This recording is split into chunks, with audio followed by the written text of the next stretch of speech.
ఓం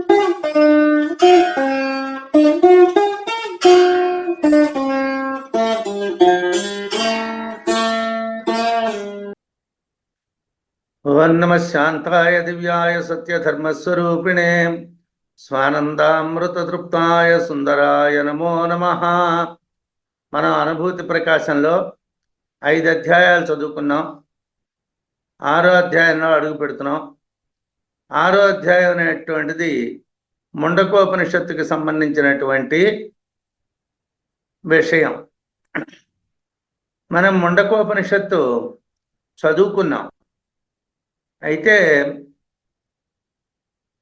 ఏది చదువుకున్నదేనా రోజు చదువుతూ ఉంటే అది మనకి గుర్తులో ఉంటుంది, లేకపోతే మనం దాన్ని చెప్తూ ఉంటే గుర్తులో ఉంటుంది. మనం ఒకసారి చదువుకొని 1 నెల 2 నెలలు 3 నెలలు దాన్ని పట్టించుకోకపోతే ఆ విషయాలు మనకి లీలగా గుర్తుంటాయి, కానీ బాగా గుర్తుండే అవకాశం తక్కువ. తరువాత ఏమిటంటే ఉపనిషత్ విషయాలు కాబట్టి కొద్దిగా లోతుగా ఉంటాయి. కాబట్టి ఒక చిన్న సలహా ఏమిటంటే ముండకోపనిషత్తుకు సంబంధించినటువంటి ప్లేలిస్టులు బహుశా మీ దగ్గర ఉండి ఉంటాయి. ఎందుకంటే మొత్తం ముండకోపనిషత్తు అంతా చదువుకున్నటువంటిదే కాబట్టి ఆ ఉపనిషత్తుకి సంబంధించినటువంటి ప్లేలిస్టులో ఒక ప్రతి వారము కూడా 1-2 వీడియోలు వింటూ ఉంటే మీరు ఈ అనుభూతి ప్రకాశం చెప్తూ ఉన్నప్పుడు ఆ రెండింటికి ఉన్నటువంటి సంబంధం సులభంగా మీకు అర్థం అవడానికి వీలవుతుంది. ఛాందోగ్యం అంటే మనం చెప్పుకున్నటువంటిది కాదు కాబట్టి అక్కడ విషయం వేరు, ఇక్కడ ముండకం చెప్పుకున్నటువంటిదే కాబట్టి ఇక్కడ కొద్దిగా ఆలోచిస్తే మీరు సులభంగా తెలియటానికి వీలవుతుంది. ఆ ప్రయత్నం చేయడానికి చూడమని చెప్తున్నాను. తరువాత ఏంటంటే మనం ఈ 6వ అధ్యాయాన్ని ప్రారంభిస్తున్నాం. దీంట్లో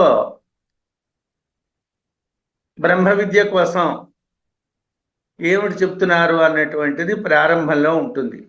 ఎవరెవరితో చెప్పారు, సంప్రదాయం ఏమిటి, ఈ విషయాలు ఉంటాయి. ఆ విషయాల్ని మనం చూడాలి. సాధారణంగా ఏ విద్యకైనా సంప్రదాయం ప్రధానం. ఆ సంప్రదాయాన్ని గురించి మాట్లాడతారు. నువ్వు ఎవరి దగ్గర చదువుకున్నావు, ఆయన ఎవరి దగ్గర చదువుకున్నారు, ఆయన ఎవరి దగ్గర చదువుకున్నారు. మనం నేనే చదువుకున్నానండి, నాకే వచ్చునండి అని అంటే ఆహా అంటారు. అలా మనం విద్యల్ని గురించి మాట్లాడకూడదు. విద్యలకి బ్రహ్మ విద్యా సంప్రదాయం అని ఉంటుంది. బ్రహ్మ విద్యా సంప్రదాయ కర్తృభ్యో మహద్భ్యో నమః అని అంటారు. బ్రహ్మ విద్యా సంప్రదాయ కర్తలైనటువంటి వాళ్ళ దగ్గర మనం సాధారణంగా తెలుసుకుంది ప్రయత్నం చేయాలి. బ్రహ్మ విద్యాం శౌనకాయ యాం ఉవాచ అంగిరా ముని అధర్వణే ముండకేశో చదీకృత్య వక్ష్యసే. విద్యారణ్యుల వారు చెప్తున్నారు, బ్రహ్మ విద్యని శౌనకునికి అంగిరో మహాముని చెప్పాడు. ఆ అధర్వణ వేదానికి సంబంధించినటువంటి ముండకోపనిషత్తులో దానికి స్పష్టమైనటువంటి విషయాలని చెప్తున్నాను అంటున్నారు. అంటే మనకి ఇక్కడ ప్రతి దాంట్లోనే కూడా ఆయన సంగ్రహంగా ఆ ఉపనిషత్తుల్లో ఏముంటుందా అనేటువంటి విషయాల్ని చెప్తారు. యథార్థానికి అనుభూతి ప్రకాశం చాలా గొప్ప గ్రంథం.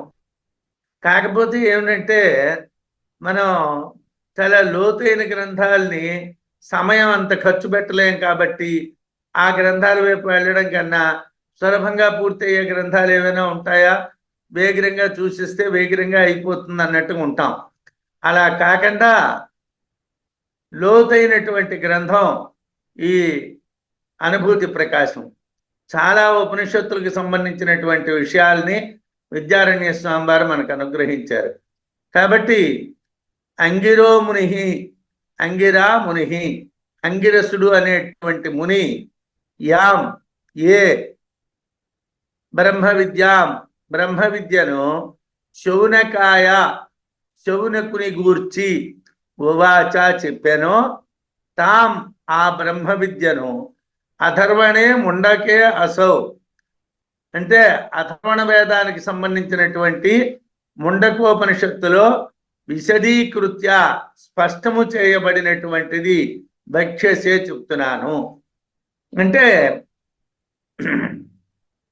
బ్రహ్మ విద్యా విషయాన్ని శౌనకుడు అనేటువంటి వారికి అంగిరసుడు అనేటువంటి ముని చెప్పినటువంటి విషయాన్ని చెప్తున్నాను అన్నారు.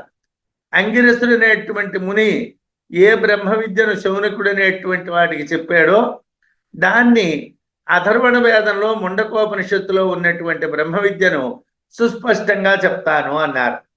మనం ఉపనిషత్ విషయాల్ని తెలుసుకోవటమే ప్రస్థానత్రయంలో చాలా ముఖ్యమైనటువంటిది. మొదటిది అంటే ప్రస్థానత్రయంలో మొదట ఫస్ట్ రోలో ఉండేటువంటివి ఏమిటంటే ఉపనిషత్తులు, సెకండ్ రోలో ఉండేటువంటివి బ్రహ్మసూత్రాలు, థర్డ్ రోలో ఉండేటువంటిది భగవద్గీత. చాలా మట్టుకు ఇవాళ లోకంలో భగవద్గీతకు ఉన్నటువంటి ప్రచారం ఉపనిషత్తులకి లేదు. పెద్దవాళ్ళు కూడా అంటే సన్యాసాశ్రమం తీసుకొని తురీయాశ్రమంలో ఉన్నటువంటి వాళ్ళు కూడా భగవద్గీత ఏవైనా కొన్ని ప్రకరణ గ్రంథాల్లోంచి కొన్ని వాక్యాల్ని కొన్ని ప్రకరణాలని చెప్పడానికే ప్రాధాన్యం ఇస్తున్నారు, కానీ ఉపనిషత్తుల్ని చెప్పడానికే ప్రాధాన్యం ఇవ్వటం లేదు. ఉపనిషత్తుల్ని చెప్పలేరని కాదు, వాళ్ళకి రాదు వాళ్ళకి తెలియదు అని నేను అనటం లేదు, వాళ్ళు దాని మీద ఆసక్తి పెట్టడం లేదు. అయితే ఉపనిషత్తు మనం తెలుసుకోవటమే ప్రధానమైనటువంటిది. ఈ ఉపనిషత్తు అథర్వవేదానికి సంబంధించినటువంటి ముండకోపనిషత్తులో ఉన్నటువంటి విషయాల్ని స్పష్టంగా చెప్తాను అంటున్నారు. చతుర్ముఖాదికే సంప్రదాయే యో మునిరంగిరాః ఉపసజ్య యథా శాస్త్రం ఏతం పప్రచ్ఛ శౌనకః. చతుర్ముఖాదికే సంప్రదాయే యో మునిరంగిరాః. బ్రహ్మగారి దగ్గర నుంచి విద్యా సంప్రదాయం ఉంటుంది. బ్రహ్మ విద్యా సంప్రదాయ కర్తృభ్య బ్రహ్మ విద్యా సంప్రదాయానికే కర్తలు ఎవరండి అంటే నారాయణం పద్మభువం వశిష్ఠం శక్తించ తత్పుత్ర పరాశరంచ వ్యాసం సుఖం గౌడపదం మహాంతం గోవింద యోగీంద్ర మధాస్య శిష్యం శ్రీ శంకరాచార్యం అని మనం చెప్పుకుంటున్నాం. అంటే నారాయణుడి దగ్గర నుంచి శంకరాచార్యుల వారి వరకు ఉన్నటువంటిది. సాధారణంగా మనం చెప్పేటప్పుడు కూడా నారాయణ సమారంభం శంకరాచార్య మధ్యమాం వ్యాస శంకర మధ్యమాం అంటాం.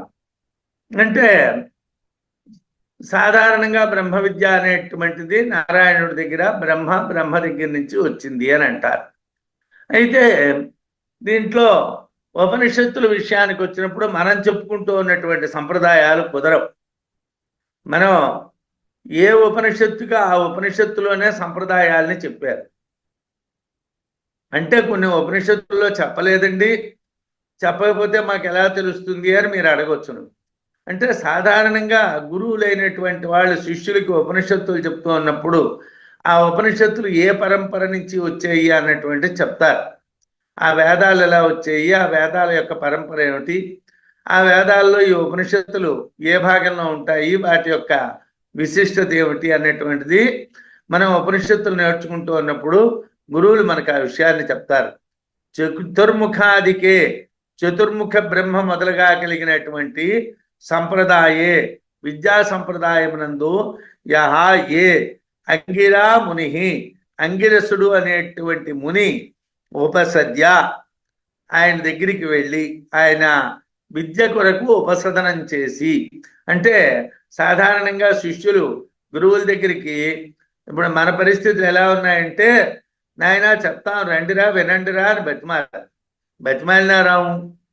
ఎందుకంటే మాకే వచ్చును, మేమే పుస్తకాలు చదివిస్తాం, మాకు అన్నీ తెలుసును, మళ్ళీ దీంట్లో ఒకరు చెప్పడం ఏమిటి మనం వినడం ఏమిటి, మనకి ఇంక రావాల్సింది ఏమిటి అన్నటువంటి దగ్గరికి వచ్చేసాం మనం. చాలామంది పరిస్థితి అదే. ఈ పుస్తకాలు ఏవో కొనడం, ఆ పుస్తకాలు కొని చదవడం, చదివిన తర్వాత ఏమిటనుకుంటూ ఉంటారంటే మాకు బాగా అర్థమైపోయింది, మాకు బాగా తెలిసిపోయింది. మనకి తెలియటానికి మనం ఒక పెద్దవాళ్ళు ఎవరి దగ్గరైనా కూర్చుంటే మనకి ఏమిటి తెలిసిందో ఏమిటి తెలియలేదో వాడు చెప్తాడు. మనం ఎవరి దగ్గరికి వెళ్ళకుండా తెలిసిందంటే తెలిసిందే, మరి దానికి ఎవడో ఏమిటి చెప్తాం. బ్రహ్మ విద్యా సంప్రదాయం తెలియాలి. ఆ సంప్రదాయం తెలియాలంటే గురువుల దగ్గరికి ఉపసదనం చేయాలి. ఉపసదనం చేయడం అంటే గురువు దగ్గరికి వెళ్ళి ప్రార్థించి అడగాలన్నమాట. అయ్యా నేను బ్రహ్మచారిని, నేను అంటే పూర్వకాలంలో అయితే నేను బ్రాహ్మణుణ్ణి, బ్రహ్మచారిని, నేను బ్రహ్మ విద్యను తెలుసుకుంది కోసం మీ దగ్గరికి వచ్చాను, మీ శిష్యత్వం చేసి నేను బ్రహ్మ విద్యను పొందాలనుకుంటున్నాను అని అడగాలి. అడిగితే ఆ గురువు గారు మొదట్లో ఏం చేస్తారంటే శిష్యత్వమే చేయిస్తారు. కొన్నాళ్ళ పాటు వాడి చేత పని చేయిస్తారు, వాడికి ఏం చెప్పరు. ఆ శిష్యుడు ఓపికగా సేవ చేస్తే అప్పుడు వాడికి బ్రహ్మ జ్ఞానాన్ని ఉపదేశం చేస్తారు. పూర్వకాలం అలా ఉండేది. లేకపోతే కొడుకులకి చెప్పేవాడు. అవి బృహదారణ్యకోపనిషత్తులోనైతే మొదటి 2 అధ్యాయాలు అయిపోగానే సంప్రదాయం, విద్యా సంప్రదాయం చెప్పారు. 2 అధ్యాయాలు అంటే 3-4 అధ్యాయాలు అయిపోగానే సంప్రదాయం చెప్పారు. 5-6 అయిపోగానే సంప్రదాయం చెప్పారు. గురువులు ఏ గురువుల దగ్గర నుంచి ఏ శిష్యులకు వచ్చిందన్నది. అంటే ఆ సంప్రదాయాలు చెప్తారు, అలా నేర్చుకోవాలి. దురదృష్టవశాత్తు మనం ఏంటంటే వీలున్నప్పుడు వినొచ్చును, లేకపోతే మానేవచ్చును, అది గురువు గారి బాధ్యత కానీ మన బాధ్యత కాదన్నట్టుగా శిష్యులు అయిపోతున్నారు. ఏదో కాలక్షేపం చదువులు అయిపోతున్నాయి. అది కొద్దిగా తగ్గించుకోవాలి. మనం బాధ్యతాయుతంగా చదువుకోవాలి. బ్రహ్మ విద్య ఎందుకోసం అంటే పేరు ప్రతిష్టల కోసం కాదు, డబ్బు కోసం కాదు. మీ అందరి దగ్గర డబ్బు ఉంది, మీరందరూ మంచి ఉద్యోగాలు చేశారు, మంచి వ్యాపారాలు వ్యవహారాలు చేశారు, బాగానే సంపాదించారు. లేదా మీకు లౌకికంగా కూడా పేరున్నది, మీకు దాన్ని కూడా నేను తెచ్చిపెట్టక్కర్లేదు. ఏమిటి కావాలి? మోక్షం కావాలి. ఎలా వస్తుంది మోక్షం? ఈ పేరు ప్రతిష్టల వల్ల మోక్షం రాదు. ఈ టీవీల్లో మన ముఖం కనిపించిందండి అని అంటే యమధర్మరాజు గారు ఏ టీవీలో వచ్చిందో అని అడగడు. లేకపోతే పేపర్లో నా ఫోటో వచ్చిందండి అని అంటే ఏ పేపర్లో వచ్చిందో అని అడగడు. వాడు ఏమిటి, నువ్వు సర్వాత్మభావంతో, నువ్వు బ్రహ్మజ్ఞానంతో నువ్వు నడుచుకున్నట్టుగైతే మోక్షాన్ని పొందుతావు, లేకపోతే నువ్వు కర్మలు అనుభవించవలసి ఉంటుంది. అందుకోసం బ్రహ్మ విద్య నేర్చుకోవడం అనేటువంటిది మనం తరించడం కోసం నేర్చుకోవాలి. మనం ఈ జన్మ నుంచి బయటపడటం కోసం నేర్చుకోవాలి. ఇక్కడ డబ్బు కాదు. ఇక్కడ మనం డబ్బు, ఒకవేళ మన డబ్బు ఖర్చు అవుతున్నది, ఇక్కడ మన డబ్బు ఖర్చు అవడం ప్రధానం కాదు. ఎవరు డబ్బు ఖర్చు పెట్టారన్నది ప్రధానం కాదు. ఏది ఇక్కడ ప్రధానం కాదు. ప్రధానం ఒక్కటే, మోక్షమే.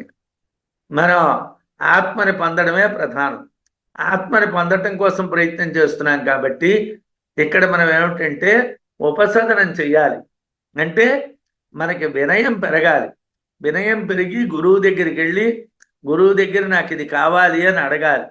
అంగిరా అనేటువంటి ముని దగ్గరికి ఉపసద్య, విద్య కొరకు ఉపసదనం చేసి ఏతం, ఈ బ్రహ్మ విద్యను యథాశాస్త్రం, శాస్త్రబద్ధంగా చౌనకాహ, చౌనకుడు అనేటువంటి ముని పప్రచ్ఛ, అడిగినవాడు అయ్యను. అంటే యథాశాస్త్రంగా అడిగాడు. అడగడం అంటే గురువుగారు ఎప్పుడు చెప్తారు ముండకోపనిషత్తు, చాందోగ్యం అయిపోయింది, ఇంకా ముండక చెప్పరేంటి అని అలా అడగడం కాదు. గురువు దగ్గర నుంచి విద్యను ఏ విధంగా పొందాలో ఆ విధంగా అడిగాడు. ఆ విధంగా అడిగితే చెప్తున్నాడు ఆయన. చతుర్ముఖ బ్రహ్మ మొదలుగా కలిగినటువంటి విద్యా సంప్రదాయంలో ఏ అంగిరసముని నీ ఉపసదనం చేసి శౌనకుడు అనేటువంటి వాడు యథాశాస్త్రంగా బ్రహ్మ విద్యని కోసం అడిగాడో ఆ బ్రహ్మ విద్య చెప్పబడుతున్నది. ఆ బ్రహ్మ విద్యని చెప్తున్నారు. ఇక్కడ ఉపనిషత్తులో ఎలా ఉన్నదంటే బ్రహ్మాదేవానాం ప్రథమ సంబభూవ విశ్వస్య కర్త భువనస్య గోప్త సత్ బ్రహ్మ విద్యాం సర్వ విద్యా ప్రతిష్టాం అథర్వాయ జ్యేష్ఠపుత్రాయ ప్రాహ అనున్నది. అంటే బ్రహ్మాదేవానాం ప్రథమ సంబభూవ, బ్రహ్మ దేవతల్లో మొట్టమొదటి కలిగినటువంటి వాడు. అంటే గొప్ప ధర్మ జ్ఞాన వైరాగ్య ఐశ్వర్యముల చేత అందరికన్నా ముఖ్యమైనటువంటి వాడు బ్రహ్మ. దేవతలు అంటే తేజస్వరూపులు, వాళ్ళలో మొట్టమొదటి వాడు బ్రహ్మ. బ్రహ్మ అందరికన్నా గొప్పవాడు అన్నటువంటి మాట అతని స్వతంత్రాన్ని చెప్తుంది. అంటే ఆయన స్వతంత్రంగా ఏ విషయాన్నైనా చెప్పగలడు. సమ్యక్ స్వాతంత్ర్యేణ ఇత్యభిధీయతే ఇత్యభిప్రాయ అని భగవత్పాదుల వారు సంబభూవ అనేటువంటి చోట సమ్యక్ బభూవ, సమ్యక్ అంటే స్వాతంత్ర్యేణ అంటే బ్రహ్మగారు ఎవరి దగ్గర నేర్చుకున్నారండి అని మనం ప్రశ్న వెయ్యక్కర్లేదు. ఎందుకోసం? బ్రహ్మగారు స్వతంత్రంగా చెప్తున్నారు అని చెప్పటం కోసం.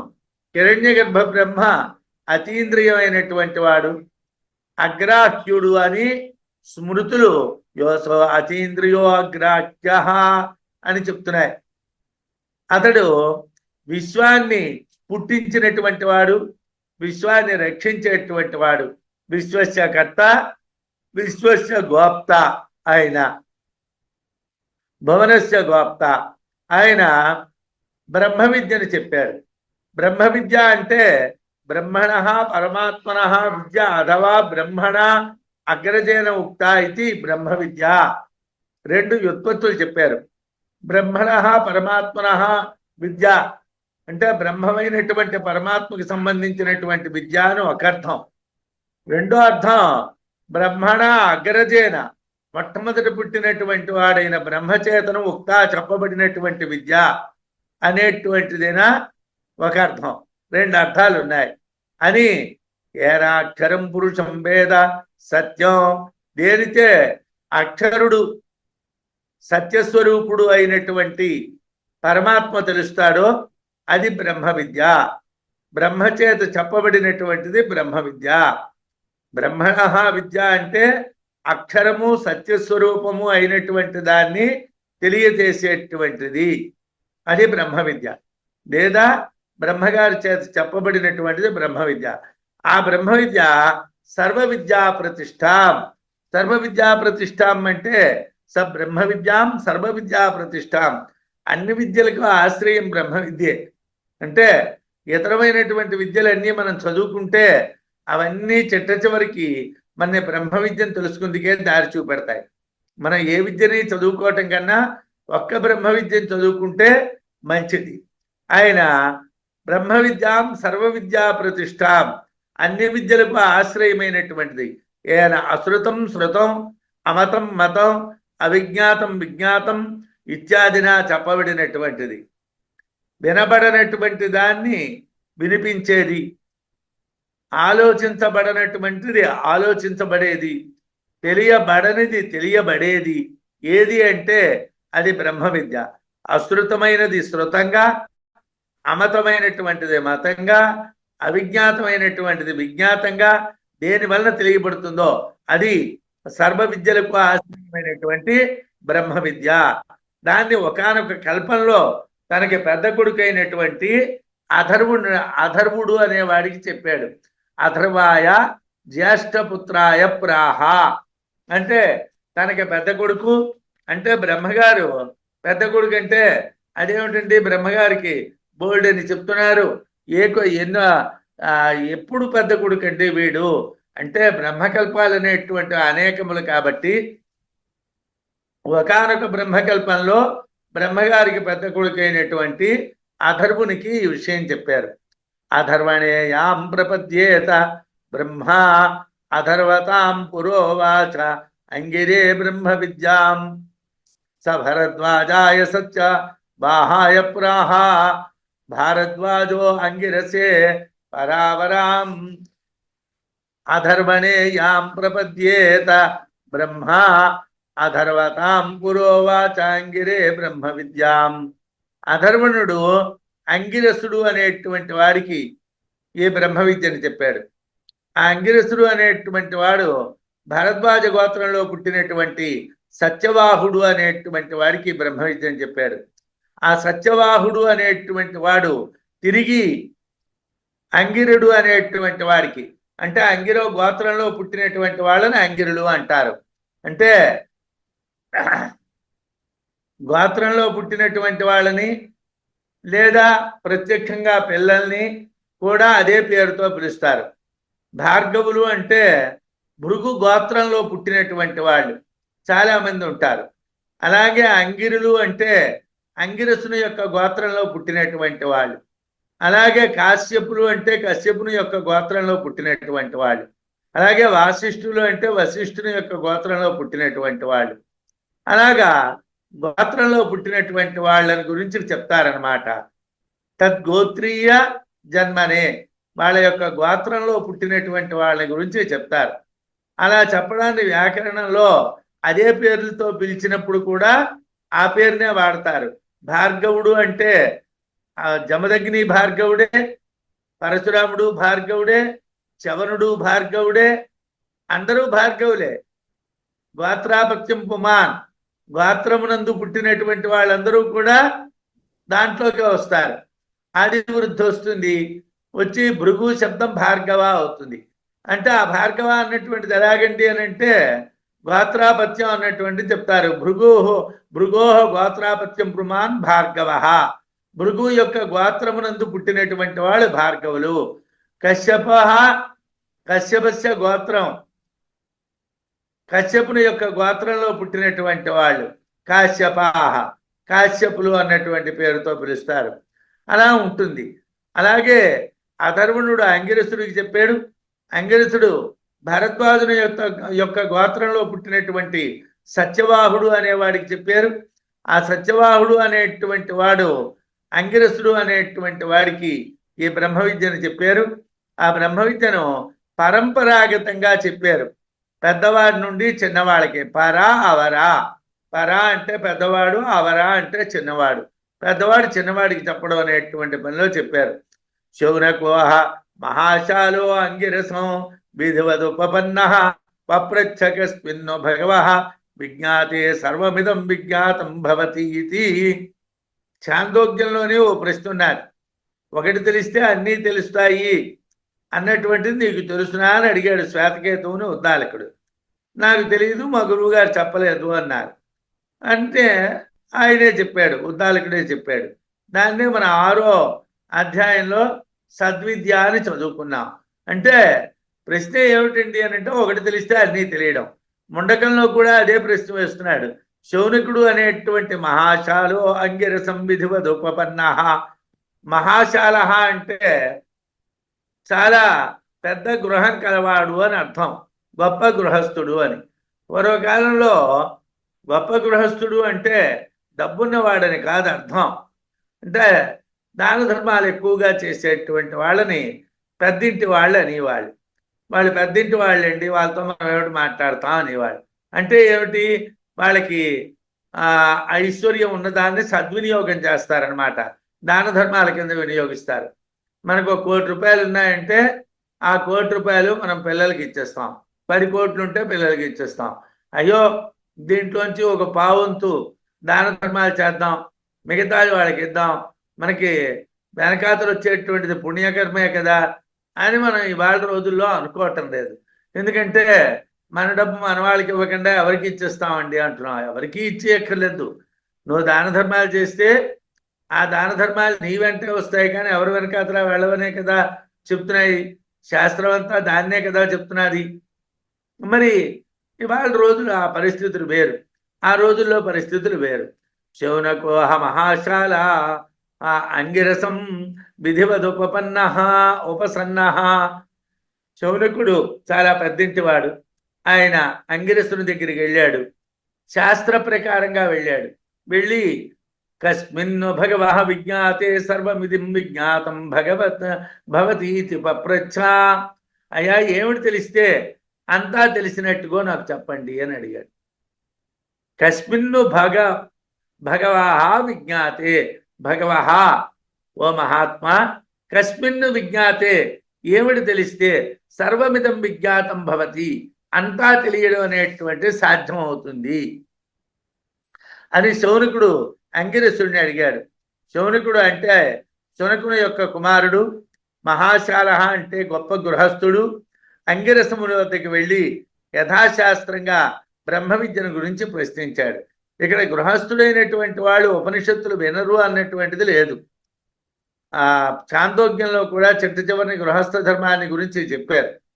మనకి గృహస్థ ధర్మం ఏమో బ్రహ్మ విద్యకి ఆటంకం కాదు. వశిష్ఠుడు గృహస్థుడు, అగస్త్యుడు గృహస్థుడు. కాకపోతే ఏమిటంటే సన్యాసం అనేటటువంటి దాని వలన నా కర్మణ నా ప్రజయా నా ధనేన త్యాగేన ఏకేన అమృతత్వ మానసు అన్నారు. కాబట్టి సన్యాసం తీసుకుంటే అది ఉన్నట్టుగా లెక్క అనుకుంటున్నారు. సన్యాసం అయితే తీసుకుంటున్నారు, కానీ ఉండడానికి మఠాలు కావాలి. మఠాల్లో ఏసీలు ఉండాలి, బ్రహ్మాండమైనటువంటి బిల్డింగులు ఉండాలి. ఆ బిల్డింగులు ఎవరు కట్టించారండి అంటే సన్యాసులు కట్టిస్తున్నారు. సన్యాసులుగా ధనం ఎక్కడి నుంచి వస్తున్నది? మేము ప్రతిగ్రహం చేయమంటారు. వాళ్ళు చేయి జాపుతారేంటి? చేయి జాపితే నా అలాంటి వాడికి ఎవడు ఇవ్వడు కదండి. నీకు డబ్బాశ అంటారు. అదే సన్యాసి గారు వచ్చి నాకు అక్కర్లేదు అంటూ ఉంటే వాడి మీద కనక వర్షం కురిపిస్తూ ఉంటారు. ఎందుకండి అని అంటే వాడికి ఇచ్చేస్తే పుణ్యం వెంటనే పరిగెత్తి వచ్చి ఒళ్ళో పడిపోతుందండి. లేకపోతే సన్యాసాశ్రమంలో ఉన్నటువంటి వాళ్ళ దగ్గర కోట్ల రూపాయలు విలువలు చేసేటువంటి గృహ ఆశ్రమాలు ఎలా ఉంటున్నాయి? ధనం లేకుండా ఒక ఇల్లే కట్టించలేకపోతే 50 లక్షలు పెట్టి 50 కోట్లు పెట్టి ఒక ఆశ్రమాన్ని ఎలా కట్టించగలుగుతున్నారు? అంటే మనం ధనం అనేటువంటిది సన్యాసులు అక్కర్లేదు అనుకోవటం లేదు. సన్యాసి పరోక్షంగా ధనాన్ని అంగీకరిస్తున్నారు. నకర్మణ నప్రజయ, కర్మలు చేయటం లేదు అంటారు. కర్మలు ఎక్కడ చేస్తూ ఉన్నా సన్యాసులే ఉంటారు. ఎక్కడ ఏ పెద్ద కార్యక్రమాలు జరుగుతూ ఉన్నా అక్కడ సాక్షిభూతంగా ఉండేవాళ్ళు ఎవరండి అంటే సన్యాసులే. స్వామీజీ గారి యొక్క ప్రత్యక్ష పర్యవేక్షణలో కార్యక్రమం జరిపించబడును అని ప్యాంప్లెట్లో ఉంటుంది. మరి కర్మలు ఏమిటి? ఆయన కర్మ ఉన్నట్టుగా కదా. ఆ స్వామీజీ కర్మ లేకపోవడం ఏమిటి అంటే నకర్మణ నప్రజయ, వాడికి సంతానం లేదు, కానీ వాడికి ప్రపంచం అంతా సంతానమే. నధనేన, వాడికి డబ్బు అక్కర్లేదు, ప్రపంచం అంతా డబ్బే. త్యాగేన ఏకేన అమృతత్వ మానసు. మనం ఏమైనా సదాశివ బ్రహ్మేంద్ర స్వామి వారిలాగా ఎక్కడ పోతే అక్కడ పోతామని పరిగెడుతున్నామా? సర్వస్వాన్ని విడిచిపెట్టి బయటకు వెళ్ళిపోతున్నామా? అంతా త్యాగం చేసేస్తున్నామా? త్యాగేన ఏకేన చెయ్యాలి. వాడు అంగిరస మహాముని వద్దకి ఈ గృహస్థుడైనటువంటి శౌనకుడు వెళ్ళాడు. వెళ్ళి ఉపసదనం చేసి ఆయన్ని అడుగుతున్నాడు. ఏమిటని అడిగాడు అంటే, ఏ ఒక్కటి తెలిస్తే అన్నీ తెలిసినట్టుగా ఆ ఒక్కటి చెప్పండి అని అడిగాడు. ఉపసదనం అంటే ఏమిటి? పూర్వులు దీన్ని ఆచరించారా అంటే, ఉపసదనము అనేటువంటిది గురువుల దగ్గరికి వెళ్ళేటువంటి విధానాన్ని ఉపసదనము అంటారు. అది శంకర భగవత్పాదుల వారు అంగీకరించారు దాన్ని. దీనికి మధ్యదీప న్యాయం అని ఆయన చెప్పారు. మధ్యదీపికా న్యాయం అని. మధ్యదీపికా న్యాయం అంటే దేహళీ దత్త దీపికా న్యాయం అంటారు. దేహళి అంటే ద్వారం. ద్వారం మీద దీపం పెట్టామనుకోండి, ఇంటి లోపలికి దీపం కనిపిస్తుంది, బయటికి దీపం కనిపిస్తుంది. దేహళీ దత్త దీపికా న్యాయం అన్నా మధ్య దీపికా న్యాయం అన్నా ఒకటే. అంటే ద్వారం మీద దీపం పెడితే ఇంట్లోని దీపం కనిపిస్తున్నది, బయటని దీపం కనిపిస్తున్నది. అలాగా ఈ ఉపసదనం అనేటువంటిది ఒకవేళ బ్రహ్మగారి దగ్గర లేదండి అని అంటే పర్వాలేదండి, ఇది మధ్యన ఉంటే దాని ముందు ఉన్నటువంటి వాళ్ళు దీన్ని గౌరవించినట్టుగే, దాని తరువాత ఉన్నటువంటి వాళ్ళు దీన్ని గౌరవించినట్టుగే అని శంకరాచార్యుల వారు చెప్పారు. అలాగా ఉపసదనం అనేటువంటిది పూర్వులకి అర్వాచీనులకి కూడా ఉపయోగపడుతుంది. ఈ విధంగా బ్రహ్మ విద్యా సంప్రదాయం మొండకంలో చెప్పారు. అంగిరసుణ్ణి శౌనకుడు అడగటంతో ప్రారంభం అవుతున్నారు. అంటే ఇక్కడ బ్రహ్మ విద్యా సంప్రదాయాన్ని ఇదిగో ఇలాగైతే బ్రహ్మ విద్య తెలుసుకోవచ్చును అన్నటువంటి చెప్పారు. చెప్పిన తర్వాత ప్రారంభిస్తున్నారు. ఏమిటి? ఏకస్మిన్ విదితే సర్వం విజ్ఞాతమితి వైదికీ ప్రసిద్ధిరస్తి తద్వస్తు కిం స్యాన్ నిశ్చిత్య మే వదా. ఏమండి, ఓ ప్రశ్న ఉన్నదండి. లోకంలో చాలా మంది అంటూ ఉన్నటువంటి మాట ఉంటున్నది. ఏమిటా మాట? ఏకస్మిన్ విదితే సర్వం విజ్ఞాతమితి వైదికీ ప్రసిద్ధి. ఏకస్మిన్ విదితే, ఒకటి తెలియబడినట్టుగైతే, ఒకటి తెలిస్తే, సర్వం సమస్తము కూడా విజ్ఞాతం భవతి, విజ్ఞాతమితి తెలియబడుతుంది అని వైదికీ ప్రసిద్ధి అస్తి. వేదముల యందు ప్రసిద్ధమైనటువంటి మాట ఉన్నది. వేదాల్లోని ఉపనిషత్తుల్లోని ఒకటి తెలిస్తే అన్నీ తెలుస్తాయి అని అంటారు. తద్వస్తు కిం స్యాత్, అది ఏమిటండి? ఆ వస్తువు ఏమిటండి? నిశ్చిత్యమేవదా. ఒకసారి మీరు దాన్ని సిద్ధాంతీకరించి చెప్పండి. ఏమండి, ఏది తెలిస్తే అన్నీ తెలిసినట్టుగో దాన్ని నాకు సిద్ధాంతం చేసి చెప్పండి అంటే, ఒకటి తెలిస్తే అన్నీ తెలుస్తాయి అని ఉపనిషత్తుల్లో ప్రసిద్ధమైనట్లు తెలియబడుతున్నదండి. నాకు ఆ ఒకటి అయినటువంటి వస్తువు ఏదో నిశ్చయించి చెప్పండి అని శౌనకుడు అంగిరసుడిని అడిగాడు. కస్మిన్నో భగవో విజ్ఞాతే సర్వమిదం విజ్ఞాతం భవతి. భగవహ, ఓ భగవత్ స్వరూపులైనటువంటి వారు గురువులను అలాగే ఉద్దేశించి పిలుస్తారు. ఎందుకంటే గురువు లౌకికమైనటువంటి శరీరం కాదు, గురువు తరింపజేసేటువంటి శక్తి. అంటే మనం విద్యని చదువుకోవటం వలన వాడు మనకు గురువు అవ్వలేదు. వాడి యొక్క కటాక్షం మన మీద పడ్డట్టుగా అయితే ఆ కటాక్ష మాత్రం చేతనే, వాడి చూపు మాత్రం చేతనే మనం తరించిపోతాం అన్నమాట. దీనికి సంబంధించి పురాణాల్లో ప్రసిద్ధమైనటువంటి కథ ఉన్నది. భారతంలో ఆదిపర్వంలో ధౌమ్యుడు అనేటువంటి వాడు ఒక ముని ఉన్నాడు. ఆ మునికి శిష్యులు ఉండేవాళ్ళు. ఆ ముని శిష్యుల్లో మొదటి శిష్యుడి ఆయన దగ్గర చదువుకుంటూ ఉన్నటువంటి రోజుల్లో ఆ ముగ్గురు శిష్యులు ఉన్నారు. ఆ ముగ్గురు శిష్యుల్లో మొదటి శిష్యుడిని పిలిచాడు. పిలిచి, నువ్వు నా పొలంలో బాగా నీళ్లు పెట్టిరా అన్నాడు. అంటే వాడు వెళ్ళాడు పొలంలో నీళ్లు పెట్టడానికి. ఆ ఎన్ని రాళ్ళు పెట్టినా ఆ రాళ్ళు ఉండడం లేదు. ఆఖరికి వాడి శరీరాన్ని అక్కడ అడ్డంగా పెట్టాడు. పెట్టేసరికల్లా పొలంలో నీరు నిండింది. ఆ గురువుగారు, నువ్వు సర్వ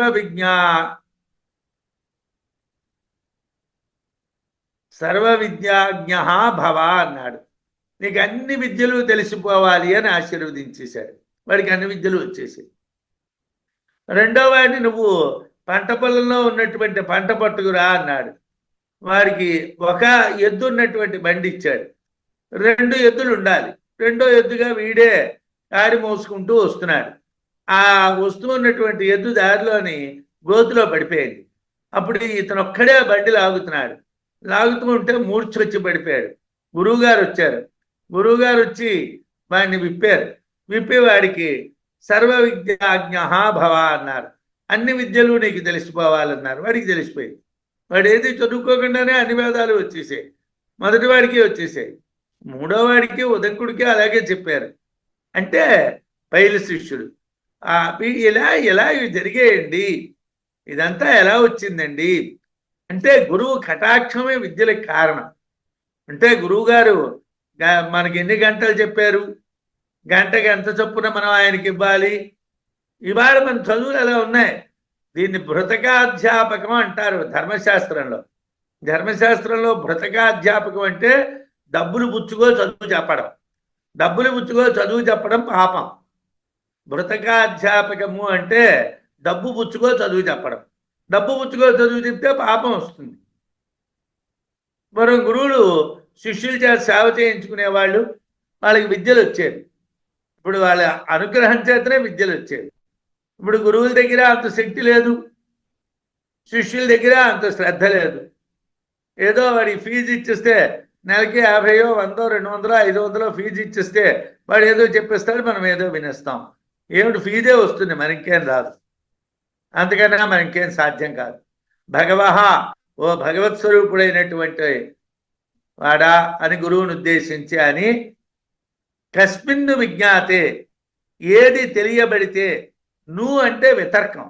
అంటే ఏమిటి తెలిస్తేనండి, అది తెలిస్తేనా, ఇది తెలిస్తేనా, ఇది తెలిస్తేనా, అది తెలిస్తేనా అని ఒక దాని గురించి 4 రకాలుగా ఆలోచించడాన్ని, వితర్కాన్ని నువ్వు అంటారు.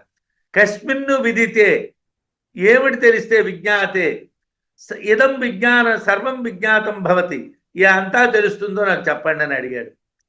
తెలియదు కాబట్టి లోక సామాన్యంగా అడిగినట్టుగా, బంగారం వస్తువు తెలిస్తే వస్తువులన్నీ తెలుస్తాయి. బంగారం తెలియాలి కదా, అనేక ప్రశ్నలతోని విషయాన్ని విసిగించకుండా ఉండడం కోసం డైరెక్ట్గా ఒకే ప్రశ్న వేశాడు శౌనకుడు. అయ్యా, నాకు ఏది తెలిస్తే సమస్తము తెలుస్తుందో అది మీరు చెప్పండి అన్నాడు. అంటే మిమ్మల్ని నేను విసిగించను, ఎక్కువ ప్రశ్నలు వేయను, మీరు నాకు డైరెక్ట్గా విషయం చెప్పేయండి. శృణు విద్యే ఉభేతే తావద్ద భేదితవ్యే పరాపరే పృష్ఠం వస్తు తయోర్మధ్యే గమ్యతే పర విద్యయా. అయ్యా, మీరు రెండు విషయాలు ఉన్నాయండి. శౌనకుడితో అంగిరసుడు అంటున్నాడు, శృణు వినవయ్యా అన్నాడు. ఏమిటి? ఉభే విద్యే వేదితవ్యే. ఉభే విద్యే, రెండు విద్యలు. ఏమిటా రెండు విద్యలు? పరా పరే, అపరము పరము, పరము అపరము అనేటువంటి రెండు విద్యలు. రెండు విద్యలు తెలియవలసినటువంటి ఉన్నాయా అన్నారు. ద్వే వేదితవ్యే తావద్ వేదితవ్యే, రెండు తెలియవలసినటువంటి ఉన్నాయి. ఏమిటంటే ఆ రెండును? పరము అపరము అనేటువంటివి రెండు తెలియవలసినట్టు. పృష్ఠం వస్తువు, నువ్వు అడిగావు కదా, నువ్వు అడిగినటువంటి వస్తువు తయోర్ మధ్యే, ఆ రెండింటిలో, అంటే ఆ పరవిద్య అపరవిద్య అనేటువంటి వాటిలో పరవిద్యయా, పరవిద్య అనేటువంటి పేరుతో గమ్యతే తెలియబడుతున్నారు. నువ్వేమిటి అడిగావు నన్ను? ఒకటి తెలిస్తే అన్నీ తెలియడం అని అడిగావు కదా. ఆ ఒకటి తెలిస్తే అన్నీ తెలిసేది పరావిద్యయ్యా. పరావిద్య వల్ల ఒకటి తెలిస్తే అన్నీ తెలుస్తాయి. పరావిద్య తెలియాలి. పరావిద్య తెలియాలా?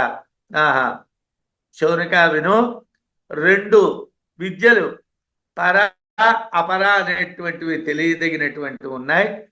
వాటిలో నువ్వు అడిగినటువంటిది పర అనేటువంటి విద్య తెలియాలి. అంగిరసుడు చెప్పాడు. కస్మై సహోవాచ ద్వే విద్యే వేదితవ్యే ఇది హస్మ యద్ బ్రహ్మవిదో వదంతి అని శృతి. పరాచైవ అపరాచ, శృతిలో అలాగని చెప్పారు. అంటే ఉపనిషత్తులో శౌనికునికి అంగిరసుడు చెప్పేట.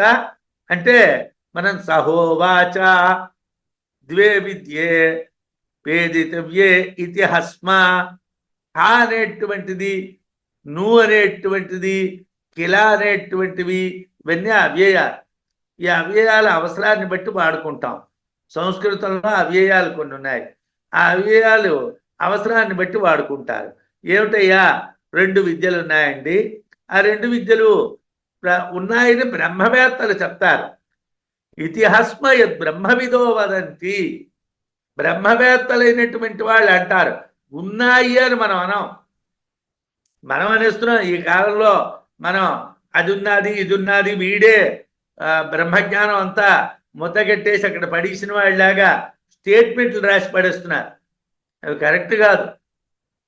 ఎందుకోసం? బ్రహ్మవిదో వదంతి, బ్రహ్మవిధులైనటువంటి వాళ్ళు ఇలాగ అంటారు. నిజమంతో అబద్ధమంతో వాళ్ళకే తెలియాలి, నాకు తెలియదు. ఏమయ్యా బ్రహ్మవిద్య అంటే ఏమిటి? బ్రహ్మమే. బ్రహ్మవిద్య అంటే బ్రహ్మ, వాడే బ్రహ్మ. బ్రహ్మ అయినటువంటి వాడే ఆ మాట చెప్పగలడు. యత్ బ్రహ్మవిదో వదంతి పరాచైవ అపరాచ, రెండు ఉన్నాయట. అవి ఏమిటంటే పరా అపరాచ, పరావిద్య అపరావిద్య. ఇక్కడ రెండు విద్యలకు ప్రసక్తి ఎందుకంటే పూర్వపక్షమైనటువంటి అపర విద్య నిరాకరించి శౌనకుడు అడిగినటువంటి పరవిద్య చెప్పాలి. ఏమంటే వాడు అడిగాడు, పరవిద్య అడిగాడు కదా, పరవిద్య ఉన్నది అని చెప్పేస్తే అయిపోయింది కదా. రెండు విద్యలు ఉన్నాయి అట, దాంట్లో ఒక విద్య నువ్వు అడిగావు, ఇదంతా ఎందుకండి అని అంటే, అవతల వాడు ప్రశ్న అడిగినటువంటి వాడికి పూర్వపక్షాన్ని ముందు నిరాకరణ చేసి సిద్ధాంతాన్ని చెప్పాలి. పూర్వపక్షాన్ని నిరాకరణ చేయాలి అని అంటే పూర్వపక్షం అపర విద్య, అపర విద్యను నిరాకరించి పరవిద్య కోసం చెప్పాలి. రెండు విద్యలు అపరాహి అవిద్యాస నిరాకర్తవ్య. అపరా విద్య ఏమిటండి? అది అవిద్య, అది పొందవలసినటువంటిది కాదు. సా నిరాకర్తవ్య, దాన్ని విడిచిపెట్టాలి. తద్విషయే విదితేన కించితో, తద్విషయే విదితేన కించిత్ తత్వతో విదితం స్యాదితి. ఆ అపరా విద్య తెలిస్తే ఏమాత్రం ప్రయోజనం లేదు. దానివల్ల నీకు వచ్చిన ప్రయోజనం కించిత్తు కూడా లేదు. దానివల్ల ఏ రకమైనటువంటి ప్రయోజనం లేదు. కాబట్టి నిరాకృత్య పూర్వ పక్షం పశ్చాత్ సిద్ధాంతో వక్తవ్యో భవతి ఇది న్యాయాత్. ఎందుకంటే అపర విద్య గురించి చెప్పారు అని అంటే పూర్వపక్షాన్ని నిరాకరించి సిద్ధాంతాన్ని చెప్పాలి. కాబట్టి పూర్వపక్షమైనటువంటి అపర విద్యని నిరాకరించి సిద్ధాంతమైనటువంటి పరవిద్యని గురించి చెప్తున్నాము అని శంకరుల వారు భాష్యం రాశారు. అపర విద్య అవిద్య, అది తెలిస్తే ప్రయోజనం లేదు కనుక దాన్ని ముందు నిరాకరించి మనకి పరవిద్య గురించి చెప్తున్నారు. షడంగ సహిత వేదా విజ్ఞాయంతే యయాధియా సాధీ అపర విద్యా స్యాత్ బ్రహ్మధీస్తు పరామత. విద్యారణ్యుల వారు విద్య అన్నటువంటి పదాన్ని రెండు రకాలుగా విడదీశారు. ఏమిటండి అని అంటే షడంగ సహిత వేదా విజ్ఞాయంతే యయాధియా. యయాధియా ఏ బుద్ధి చేతనో షడంగ సహిత వేదా 6 అంగములతో కూడుకున్నటువంటి వేదములు విజ్ఞాయంతే తెలియబడుతున్నాయో సాధీ ఆ బుద్ధి అపరా విద్యా స్యాత్ దాన్ని అపర విద్య అంటారు. బుద్ధిని అపర విద్య అంటారు. బుద్ధిని అపర విద్య అనడం ఏమిటండి? ఏ బుద్ధి వల్ల అయితే షడంగ సహితంగా వేదాలు తెలియబడుతున్నాయో ఆ విద్యని అపర విద్య అంటారు. బ్రహ్మధీస్తు పరామత. బ్రహ్మధీస్తు బ్రహ్మ విద్య ఏదైతే ఉన్నాదో, బ్రహ్మధీస్తు అంటే బ్రహ్మమునకు సంబంధించినటువంటి జ్ఞానం, బ్రహ్మాన్ని తెలిసేటువంటి బుద్ధి ఏదైతే ఉన్నాదో పరామత దాన్ని పరా విద్య అని అంటారు అన్నారు. తత్ర అపరా ఋగ్వేద యజుర్వేద సామవేద అథర్వవేద శిక్షాకల్ప వ్యాకరణం నిరుక్తం ఛందో జ్యోతిషమితి. శృతిలో ఇలా చెప్పారు. ఏమిటండి అపరా విద్య అంటే ఋగ్వేదం, యజుర్వేదం, సామవేదం, అథర్వవేదం 4 వేదాలు. అలాగే శిక్షాకల్పము, ఛందము, జ్యోతిషము, వ్యాకరణము, నిరుక్తము అని 6 రంగాలు. 6 + 4 10. ఈ 10 కూడా అపర విద్యనండి అన్నారు. అంటే వేదాలను అర్థం చేసుకోవాలంటే పూర్వకాలంలో శిక్ష చదువుకునేవాళ్ళు. పాణిని శిక్ష అని శిక్ష ఉంది, ఇంకా శిక్షా గ్రంథాలు ఉన్నాయి, శిక్ష చదువుకునేవాళ్ళు. అలాగే కల్ప గ్రంథాలు చదువుకునేవాళ్ళు. కల్ప గ్రంథాలు మనకి శ్రౌత కల్పమని, అంటే యజ్ఞయాగాది క్రతువుల్ని చెప్పేటువంటి దాన్ని శ్రౌత కల్పము అంటారు. స్వల్పకల్పము అని అంటే దేవాలయ నిర్మాణాలు గట్రా చేసేటువంటి దాన్ని స్వల్ప సూత్రములు అంటారు, దానికి సంబంధించినటువంటివి. మూడోది ఏమిటంటే మనకి సంబంధించినటువంటి స్తోత్ర గ్రంథాలు ఉన్నాయి. ఈ స్తోత్ర గ్రంథాలు లౌకికమైనటువంటి విషయాల్ని చెప్పేటువంటి స్తోత్ర గ్రంథాలు, స్మార్తానికి సంబంధించినటువంటి గ్రంథాలు. అలాగే అంటే శ్రౌత సూత్రములు, స్వల్ప సూత్రములు, గృహ్య సూత్రములు అని 3 రకాలు కల్ప గ్రంథాల్లో ఉంటాయి. అంటే యజ్ఞాగాది క్రతువులకి సంబంధించినటువంటి కథలు తెలియాలి మనకి, దాన్ని శ్రౌత సూత్రములు అంటారు. రెండో దేవాలయాలు గట్రా నిర్మించాలంటే స్వల్ప సూత్రాలు తెలియాలి.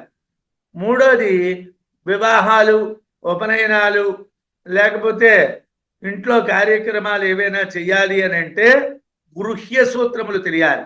ఆపస్తంభ గృహ్య సూత్రం, అశ్వలాయన గృహ్య సూత్రం, బోధాయన గృహ్య సూత్రం, ఇలాగ గృహ్య సూత్రములు అని ఉంటాయి. ఇవన్నీ కూడా వేదానికి అంగాలు. వేదానికి శిక్ష, కల్పము, కల్పంలోనే సూత్ర గ్రంథాలు ఉంటాయి. వ్యాకరణం అంటే వైదిక వ్యాకరణం అంటే మనకి లౌకిక వ్యాకరణం పాణినీయం తెలుసు.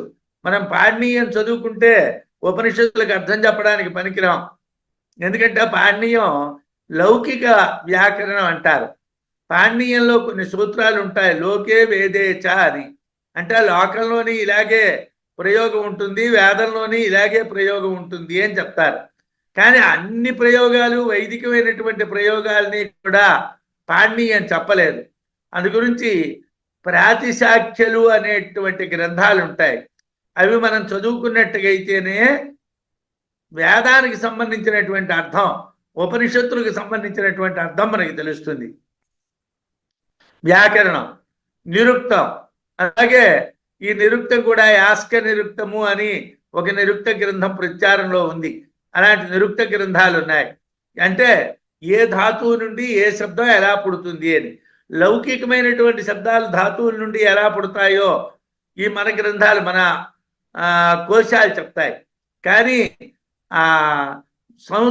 వైదికంలో వేదాల్లో ఉండేటువంటి శబ్దాలు ఎలా పుడతాయి అనేటువంటిది దానికి కావాలి అని అంటే నిరుక్తం చదువుకోవాలి. గోశబ్దం ఉన్నదనుకోండి కిరణము అని అర్థం, గోశబ్దం ఉన్నదనుకోండి కాంతి అని అర్థం, గోశబ్దం ఉన్నదనుకోండి గోవు అని అర్థం కాదు. అది నిరుక్తం చదివితే కానీ తెలియదు. నిరుక్తం అనేటువంటిది ఒక గ్రంథం. ఛందస్సు, వైదికమైనటువంటి ఛందస్సు తెలియాలి. వైదికమైనటువంటి ఛందస్సు అంటే లౌకికమైనటువంటి శార్దూల వృత్తం, ఉత్పలమాల వృత్తం, చంపకమాల వృత్తం వీటిని కాదు. వీటిని అనరు. అనుష్ఠుప్ ఛందము లేకపోతే గాయత్రి ఛందస్సు మొదలైనటువంటివి వేదాల్లో ఎలా వినియోగం అవుతాయో దాన్ని చెప్తుంది. అది ఛందస్సు.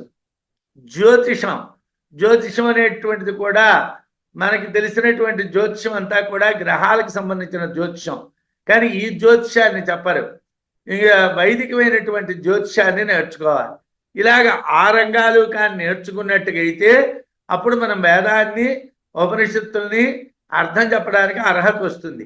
ఋగ్వేద, యజుర్వేద, సామవేద, అథర్వ వేదాలు, వేదాంగాలైనటువంటి శిక్ష, కల్పం, ఛందస్సు, వ్యాకరణం, నిరుక్తం, ఛందస్సు, జ్యోతిషం అపర విద్యలు అని శృతి చెప్తున్నది.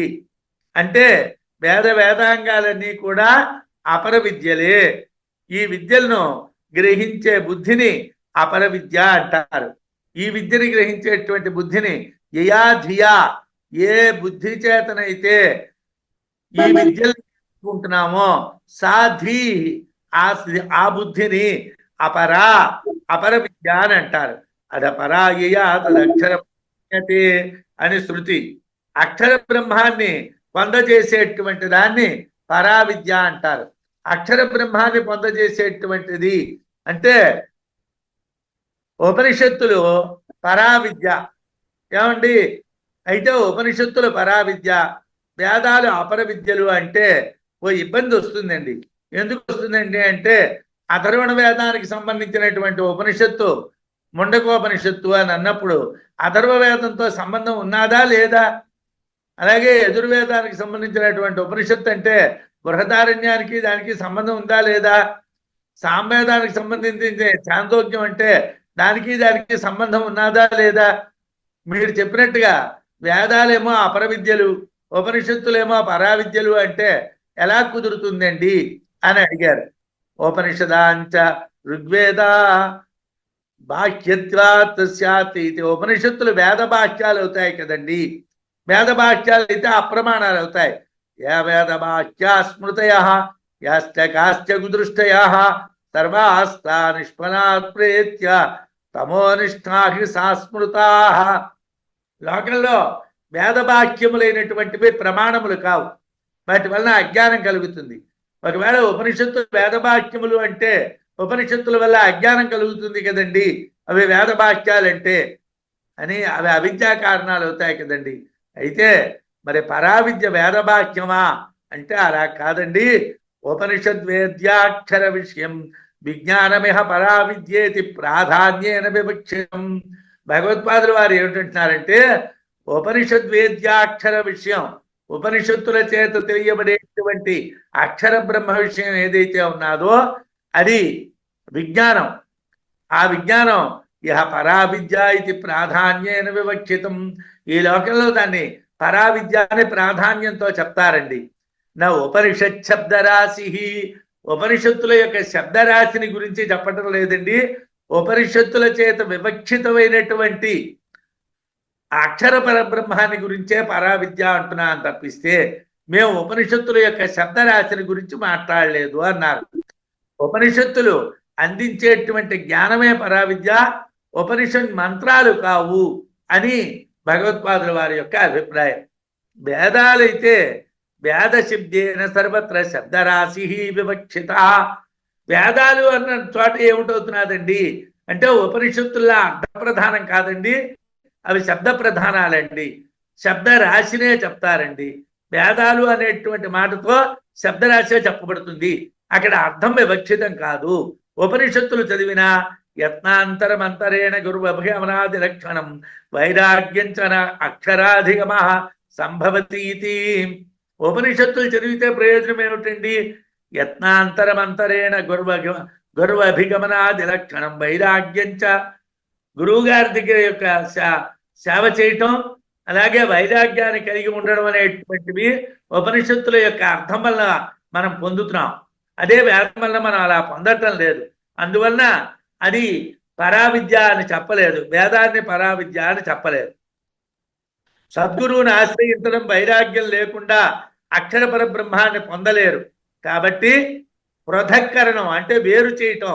బ్రహ్మ విద్యయా పరావిద్య, బ్రహ్మ విద్యకి సంబంధించినటువంటి పరావిద్యని వేద విద్య నుంచి వేరు ఎందుకు చేశాము అని అంటే ఇక్కడ గురువు వైరాగ్యము ముఖ్యం కాబట్టి దీన్ని వేరు చేశాము అని వేదాంగ ఉపనిషత్ శబ్ద సమూహము కన్నా బ్రహ్మ విద్యను వేరు చేసి పరవిద్య అని చెప్పారు.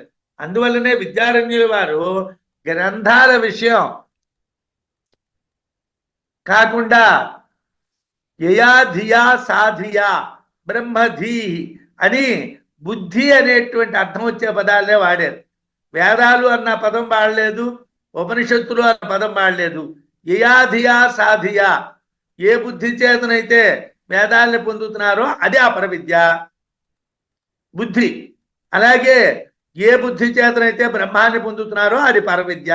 బుద్ధికే చెప్పారు ఆయన. వేదాల్లో బుద్ధి వ్యాపారం కన్నా శ్రవణ వ్యాపారమే ప్రధానం, ధారణ అవసరం. ఉపనిషత్తుల్లో ధారణ కన్నా నాకు ఉపనిషత్తులు కంఠస్థమవుతున్నంటే ప్రయోజనం లేదు. జ్ఞానము అంటే బుద్ధి వ్యాపారం ప్రధానం. అందువలన వేదాలు ధారణా విషయాలైతే ఉపనిషత్తులు జ్ఞాన విషయాలు. ఉపనిషదర్థం ప్రధానం, అదే పరావిద్య. ఉపనిషదర్థం పొందటానికి వైరాగ్యంతో గురువులను ఆశ్రయించాలి. వేదాలు శ్రవణ ధారణాలు చేయడానికి వైరాగ్యం అవసరం లేదు. అందువలన వేద విద్య అపరావిద్య, ఉపనిషద్ విద్య పరావిద్య అని వేరువేరుగా విభాగం చేశారు. ఉపనీతేన విజ్ఞేయ వేదా సర్వేన తావత బ్రహ్మధి కింటు వైరాగ్యే స్యాద్ ఆచార్యోపదేశతః. ఉపనీతేన ఉపనయన సంస్కారం జరిగినటువంటి వాని చేత సర్వే అన్ని వేదములు విజ్ఞేయా తెలియబడదగినటువంటివి. తావత అంత మాత్రం చేత నా బ్రహ్మధీ బ్రహ్మజ్ఞానం కలగదు. ఏమండి, వేదాల్ని మనం చదివినంత మాత్రం చేత బ్రహ్మజ్ఞానం కలగదు. మరేమిటండి కింటూ ఇంకేమిటండి అంటే ఆచార్యోపదేశత, గురువు యొక్క ఉపదేశం వలన వైరాగ్యేన వైరాగ్యం చేతను వైరాగ్యము కలిగి ఉన్నందున స్యాత్ బ్రహ్మజ్ఞానము కలుగును. బ్రహ్మజ్ఞానం కావాలి అంటే ఏమిటి కావాలండి? వైరాగ్యం కావాలి, గురూపదేశం కావాలి. ఉపనయనం జరిగిన వాడు అన్ని వేదాలు అభ్యసించవచ్చును, అంత మాత్రం చేత బ్రహ్మజ్ఞానం కలగదు. ఆచార్యుని యొక్క ఉపదేశం వలన అలాగే వైరాగ్యం వలన బ్రహ్మజ్ఞానం కలుగుతుంది.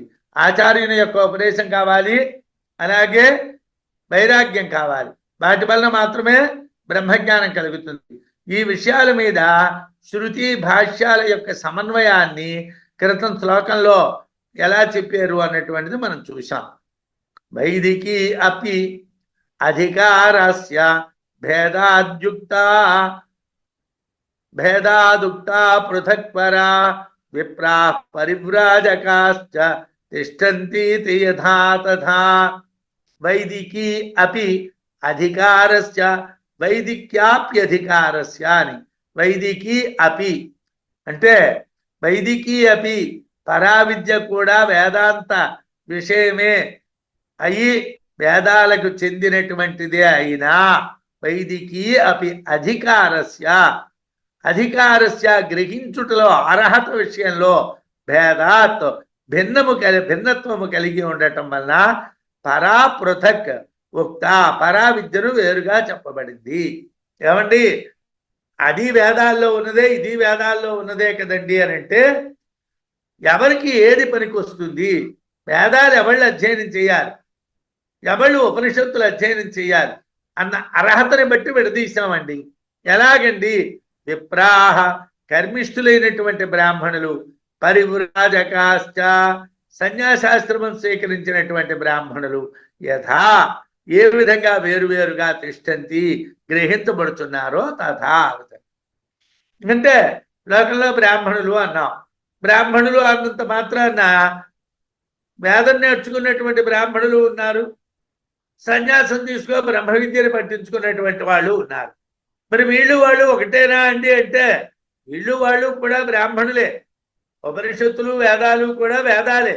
కానీ అక్కడ తేడా ఏమిటండి? వాళ్ళు విప్రులు అంటే కర్మిష్ఠులు, కర్మలు చేస్తారు. వీళ్ళు ఏం చేస్తారండి? కర్మల్ని విడిచిపెట్టి వీళ్ళ జ్ఞానాన్ని గురించి ఆలోచిస్తారు. ఉపనిషత్తులు వేదములందే జ్ఞానకాండగా చెప్పబడుతున్నాయి. ఉపనిషత్తులను వేదాంతాలు అంటారు, వేదాల్లోనే జ్ఞానకాండగా చెప్తున్నారు. అటువంటిప్పుడు వేదాలు అపర విద్య అని బ్రహ్మ విద్య పరావిద్య అని ఎందుకు వేరు చేస్తున్నారండి అంటే బ్రాహ్మణత్వము కర్మిష్ఠులందు సన్యాసులందు సమానమే. బ్రాహ్మణుడే కర్మిష్ఠి, బ్రాహ్మణుడే సన్యాసి అయినప్పటికీ కూడా అవిద్యా విషయకమైనటువంటి కర్మాచరణ కల వాళ్ళని విప్రులు అంటున్నారు, బ్రాహ్మణులు అంటున్నారు. అవిద్యా విషయకమైనటువంటి కర్మాచరణ కల వాళ్ళని, బ్రహ్మజ్ఞాన సంస్కారంతో కూడుకున్నటువంటి వాళ్ళని సన్యాసులు అని వేరు చేసి చెప్తున్నారు. అంటే బ్రహ్మజ్ఞానం ఎవరికైతే ఉన్నదో వాళ్ళని సన్యాసులు అంటున్నారు, ఎవరినైతే కర్మాచరణ చేస్తున్నారో వాళ్ళని విప్రులు అంటున్నారు. అలాగేనే ఒకే బ్రాహ్మణుల్ని రెండుగా విడదీసినట్టుగా శ్రవణ ధారణాలు కర్మాచరణ విషయాలు గల వేదాలు, శ్రవణ ధారణాలు కర్మాచరణ కలిగినటువంటి వేదాలు, వాటి గురించి తెలిసినటువంటి వాళ్ళు అపర విద్య అంటారు. బ్రహ్మమును పొందేటువంటి గురూపదేశ వైరాగ్య సంపన్నమైనటువంటి వాళ్ళని పరావిద్య అంటారు. గురూపదేశం కలిగి ఉండి వైరాగ్యంతో కలిగి ఉన్నటువంటి వాళ్ళని పరావిద్య అంటారు. రెండింటిని వేరు చేశారు. యస్యాం అపర విద్యాయాం కర్మాణ్యుక్తాని సాధకాః కుర్వంతి కర్మభిః శుద్ధిం పరవిద్యా కరోతి.